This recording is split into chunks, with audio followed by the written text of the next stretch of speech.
Baker Mayfield and GQ came out today talking about Daniel Jones. I mean, another team's quarterback and a kid who's never probably crossed paths with Baker and has no beef with him, saying, I cannot believe the Giants took Daniel Jones. Blows my mind. Some people overthink. That's where they go wrong. They forget you've got to win. And I understand he's got a chip on his shoulder because he was told he can't.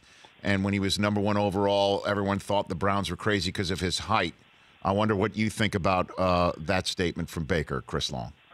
Well, that's definitely. And first off, let me say this: I'm a big fan of Baker, and you know what? Me happens too, after by the way. You're a big fan of somebody, then you're going to say something that's slightly critical. But he's the guy who, when I met him, I met Baker, and I was like, "Hey, never stop talking, bro. Like, do you? You know?" So I'm a big fan of his game, and I'm a big fan of him speaking his mind. But I think that with that comes the flip side of the coin, which is they're going to see the Giants at some point. Daniel Jones is going to be very motivated.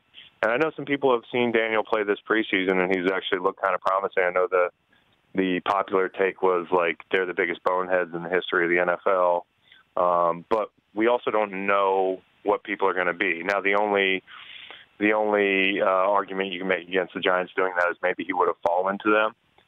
So it really didn't matter either way. But I think it's irregular for Baker to make those comments. I haven't read the article.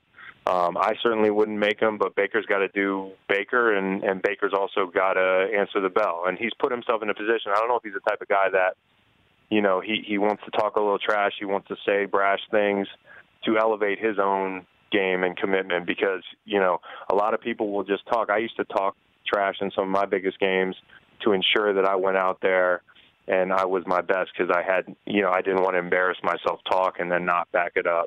So I don't know if he's got a kind of that persona going on, but I'm a fan of Baker. I probably wouldn't have said those things, but only Baker can tell you how he's going to handle it when he plays Daniel Jones. For more of The Rich Eisen Show, tune to Audience Channel 239 on DirecTV for free on BR Live or download the Rich Eisen Show app.